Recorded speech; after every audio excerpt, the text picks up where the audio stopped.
Hello guys, welcome back to our YouTube channel. The Folsons 2. Welcome. Today is going to be fun. Are you ready? I am ready. Are you ready? We'll be talking today about how your background can influence your marriage. In other words, how can your background make or unmake your marriage? Are you ready? It's going to be exciting, trust me. Stay tuned. Okay, so as usual, if this is your first time watching this video on our channel, please subscribe to the channel, click on the notification icon, like, share this video with your friends, and let's keep the conversation going. Yes. So we said we're going to talk about how background influences your marriage, how it can make or unmake your marriage. So quickly, when we talk about background, what do we mean by background? Maybe somebody wants to understand what we really mean by background. Okay, so when I'm talking about background, I think one of the most important things is the kind of upbringing that you had and the kind of family that you grew up in. The different experiences that you had growing up that have molded you and shaped you into a person.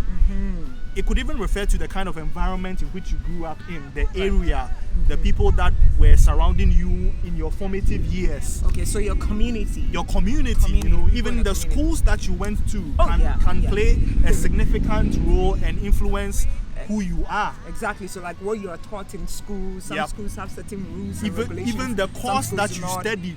Oh, that one. We'll come to that one because it just reminded me of something. I'll share it as we go on. The course that you studied. Oh my goodness, general arts people are in trouble. So basically, you realize that all these things shape you and they mold your perception and your paradigms. Yes. And how you look at life. The appreciation that you have for certain things and certain events.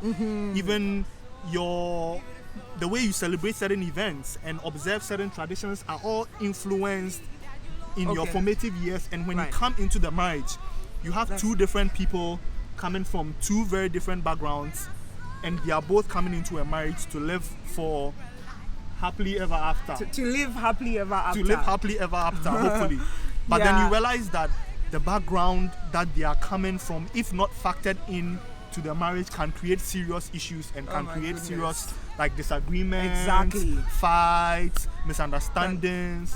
So it's important to understand the background that your spouse is coming from, and to be able to look at certain things through their lens and from their perspective, and maybe that could help you understand them better and minimize some of the disagreements and help you have a stronger marriage and one that is exciting and lovely for both of you to live in. Exactly. So, for example, I come from a big family. I have a number of siblings. How many? I have 7 siblings. I'm the 5th born, And growing up, we just bonded on a certain level because of some of the things that we've been through. And so I find myself sharing. I'm always sharing because I can't remember a single day where I ate maybe one whole meal by myself. Like I can't remember one single day where I ate one single meal by myself. You always even when share. and it started when I was a child, and even when I started working, sometimes I worked at a certain place, they gave us free lunch, and every time I'm eating, I'm thinking about my sister or I'm thinking about my brother. So what happens is I'm never able to finish a meal. I'm always thinking about, I can leave some and give to my sister. I can leave some and give to my brother, because we grew up sharing everything. Like we'll share things like egg, we'll share rice, we'll share bananas, we'll share orange. And I appreciate that. When I was growing up, I thought it was a struggle and must I always share everything, but it's just become a part of me. So even with my friends, I like to share. Like when I have something, I keep saying sharing is caring. Sharing is caring. So that's like a positive trait. That's a positive trait that I have brought into my own marriage, and I find it really helpful because Kweku would testify. Every time I would be like, "Do you want some? This is what I'm going to drink. Do you want to drink some? Should I get some for you?" Even when I'm going to drink what? She'll put the food there and say, "Oh, come and let's eat." Do you want some? And I just thank God. So I think one lesson here is whatever you may be going through now, don't look at the negative side only, because it can help you in your marriage. So this is a positive trait that I wanted to throw out here. And even now, all my siblings are like that. Okay. Everybody is still sharing. Yeah. So that is something that is helping me. So what about you? What are some things that you have acquired over the years? Some training that you think is helping our marriage or not helping, that you think you need to maybe work on? Okay. I think for I didn't grow up in a large family for most of the time. It was just contrast. Yeah, it was me and my sister and my mom, and even my sister is a number of years ahead of me. So at some point in our lives, growing up, we were not really that close till we became adults, because even in terms of education, when she was in high school, I was in like primary school. And I don't know, for those of you who have younger siblings, when you are in high school, you see your younger siblings in primary school, you not relate to them at the same level. Same level, yeah. So in terms of things like sharing, I don't really have much experience. It's not that like I'm a selfish person, but I don't really have that much experience with sharing. So it's normal for me to go and get something to eat and not invite her and say that, oh, you want to come and eat. Not because I don't want to share, but I'm just not used to doing that too often. And sometimes it could be misinterpreted as me being selfish. I'm only thinking about myself, but really it didn't even like occur to me that, let me just call her to come and eat or ask her. But I'm learning. Like what she does is rubbing on him. Yeah, so it's good that some of these things that she's used to is rubbing up on me, so that when I'm going to get something, I'm thinking, okay, let me ask her, do you want to eat some? Should I get something for you? Do you want me to get something for you? So that is like a positive influence that it's having on me. Her experience is having on me. It's definitely having a positive influence. Yeah. So some of the things which maybe might not be so easy to deal with, for example, in terms of the environment in which we grew up in. Look, that one is big. I grew up on a university campus. I lived on a university campus for over 30 years of my life. And University of Ghana campus is quiet in the residential areas. Like, it is quiet, pin drop silence. So because of that, there were a number of times where like thieves would break into people's house and steal, and nobody. Oh really? Yeah, nobody hears anything. Solitary. It's like it's quiet. When you are walking, you hear insects and birds. You don't hear anything. So I'm used to that kind of quiet environment. So with the lockdown and working from home, I'm just used to it being very quiet. But then, well, I am not. I already said that. I grew up in a large family, right? And even the environment, the community where we lived, there was always noise. Yeah. Someone would be screaming, "Hey, where are you?" Screaming for their daughter, screaming for their son. We'll be playing skipping ropes, jumping, making noise. So I am used to noise. Yep. And even you realize it in my work. Yeah. I always have music on. I always have earphones. Yeah. I need noise to function. It's crazy, but just the way I am. And I am not like that. I feel an environment is boring when there's no noise or sound, and this guy right here is okay, and I'm like, are you kidding me? But it's something that he grew up with, the quietness, right? Solitary environment, but I grew up in noise, so that's where sometimes there is a challenge. So what I do, I have an office space myself. I close the door, just make sure I still have my music, and then leave a huge space for him to flow in so his if I don't understand that, I'll be like, why do you like noise? Why do you like working in noise? Why do you need so much noise? Can't you just work in silence? No, and if I don't have that understanding that this is how she has grown up, it can become easy for me to be irritated or annoyed. And it can create misunderstandings. Exactly. And stuff like that. But when I have that understanding, I'm like, okay, let's find a middle ground and a compromise. You can find your space, have your noise. Let me also enjoy my space without any kind of. Exactly. So I think one main thing you need to take home from this conversation is, before you react to whatever your spouse is doing, ask yourself the background question. Is this like a background thing? Is this something they've been used to for over how many years? 30 years, over 20 years, over 25 years before you even react? Yeah, and that is something that I've been doing. Yeah. That when certain things happen, I just stand back and question and say that, okay, so this behavior, could it be because of her background? Right. Or where she's coming from, her attitude towards this? Could it be because of where she's coming from? You know? Yeah. So even when it comes to house chores, when it comes to house chores, this guy right here, every time I sweep, he will sweep after me, guys. Like, he will sweep after me. And what does that connote? It's like, you didn't sweep well. I'm like, what the heck? Like, what's going on here? But I've learned to not take it too personal. So then we had a discussion. I'm like, okay, so what I'm going to do, I'm going to not sweep again. And he's like, sweep, you didn't do engineering. If you did engineering, you understand what is called what? Precision. An eye for detail. Like, I don't sweep with you need to see the corners precision. And know. And because I didn't do engineering, just because I didn't study engineering. So he will use that against me. And I'm like, okay. So every time I sweep, and then he will sweep after me. Yeah, so that's I guess what I'm dealing with. I explained to you that, and this is another thing that comes up with upbringing, that I've been doing house chores for a very long time. As young as I was, maybe 7 years old, 6 years I old, have also class been 2, doing house class chores. 3. I've been sweeping since I was very young. So I've become like an expert sweeper.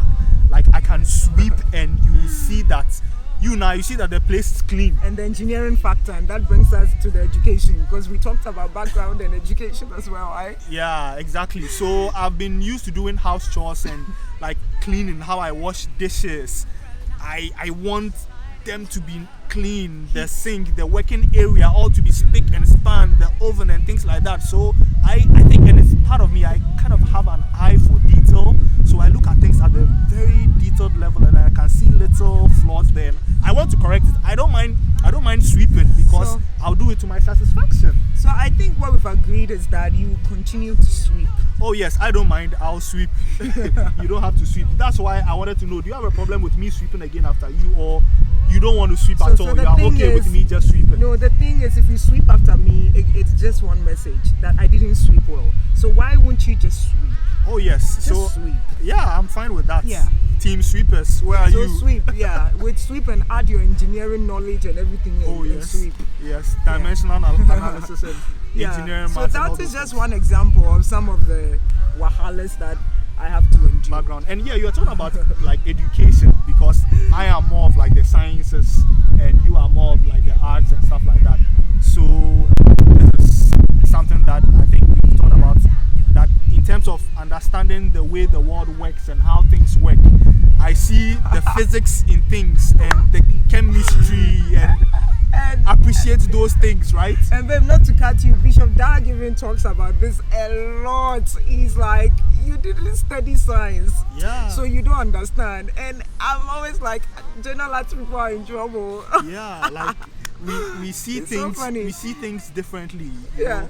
And it applies to many things, like the physics that it comes to life. So, things like driving and everyday things. It's like there's some application of some of the things that we have learned. So even when I'm opening tissues, people will say, why did you open it this way? This is how it should be. You have to target it from here and open it. I'm like, who has that time? Yeah, it's like a box. That time? A package has been made. There is a seam along which you are supposed to open it up, and then you just tear it from under or the side. I'm like, oh my goodness. Do I just tear? What is going on? I don't think I just tear. That's what happened with the tissue box. Can you imagine?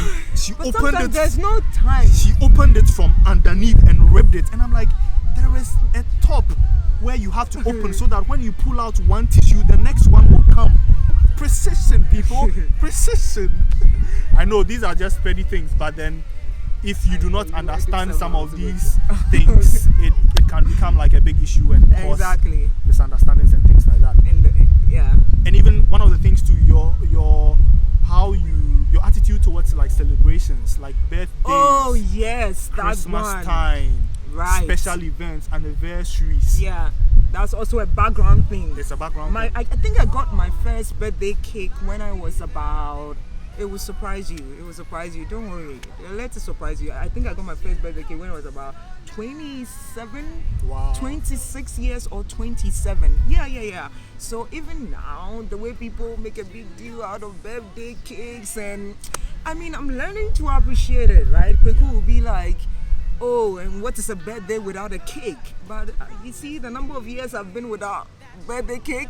Yeah, I think I have pictures of having like a birthday cake when I was maybe 1 year or 2 years old. See that? And me, I didn't get one until I was over 25. So think about it. Yeah, so you realize that the appreciation for some of these things is different. And Charlie, girls are bressa. First birthday cake over 25 years. Girls are bre, but the Lord is king. Yeah, but Amen. I think you've done a very good.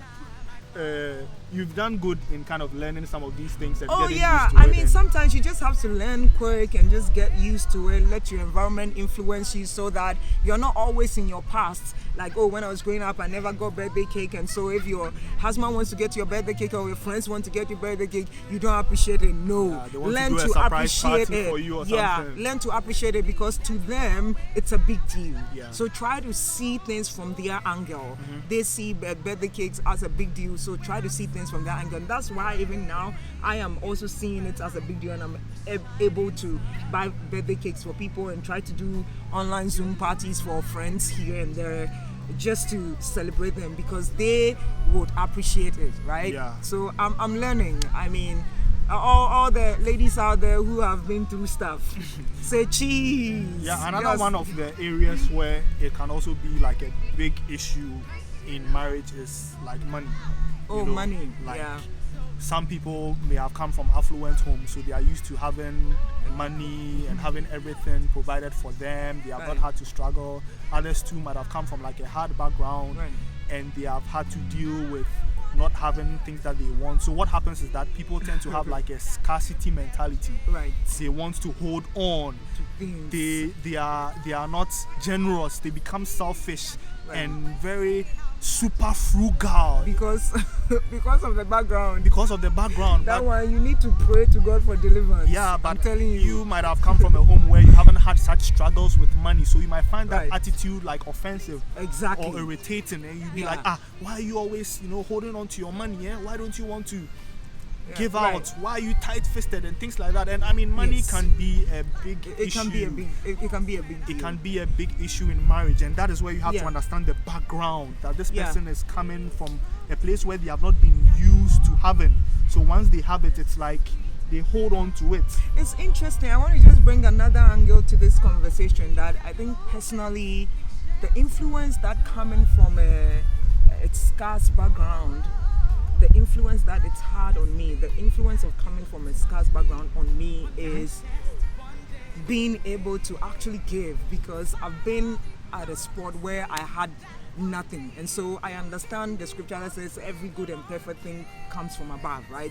So I've been at a place where I never had. So if by God's grace I have something now, by God's grace, for some reason, I don't know, but I think it's just by the grace of God, I'm able to let go of it, because I feel like so at one point I didn't even have anything. Yeah. And so if I have, it's from God. And so if I'm giving it, it's God is the one who will give it back. Yeah. And what Kweku is saying is really, really important. You see so many marriages collapse because of this giving, this money issues. One spouse will be thinking, oh, let's use the money for this. And when we even met, remember, I always tell you I'm going to sow my seed. Yeah. Remember? And even when we're discussing marriage and things like that, I wanted us to be on the same page, because I'm like, me, I like to sow my money. Me, I like to sow into the life of into church.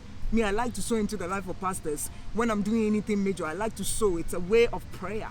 I like to give, and so I want to help, because people have helped me, guys. Like the struggles that man has been through in this life, it's just by God's grace. But God has raised people to help me. So I'm always thinking, who can I help? Who can I help? Who can I help? So I'm thinking that if you are coming from a scarce background, don't let it make you stingy, okay? Pray to the Holy Spirit to reveal certain things to you, because that's when you understand that, oh, I've been at a spot where I didn't have anything at all, and so if I have now and I give it, that same God will give me back whatever I've given out. I mean, you get a double. And remember, we've had conversations where I asked you, so in marriage, if I'm thinking of sowing a seed, will you agree or not?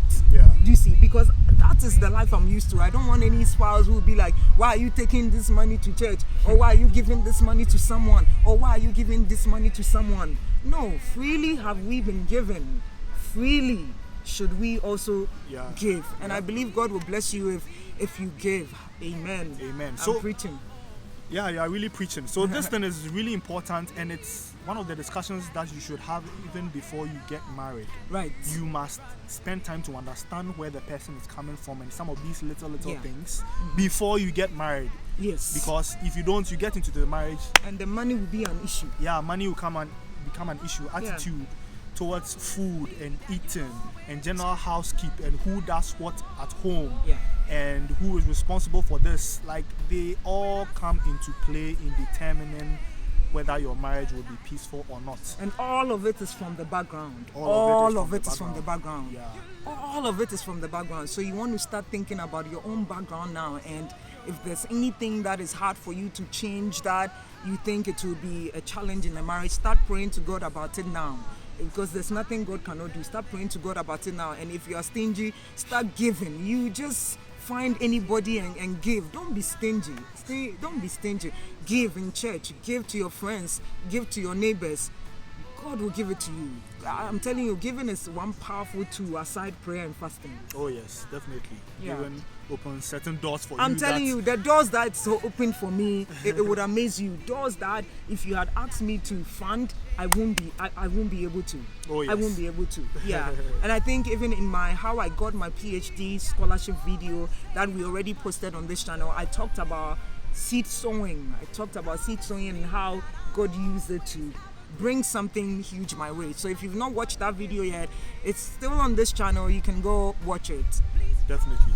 Yeah, so in summary, I think this is just to make the issue of how background influences us, especially going into marriage, how important it is, and something for you to discuss with whoever it is that you are thinking of getting married to, and make sure you have a very good appreciation and you are able to put yourselves in the person's shoes. I love it. When certain things happen, in order I love it.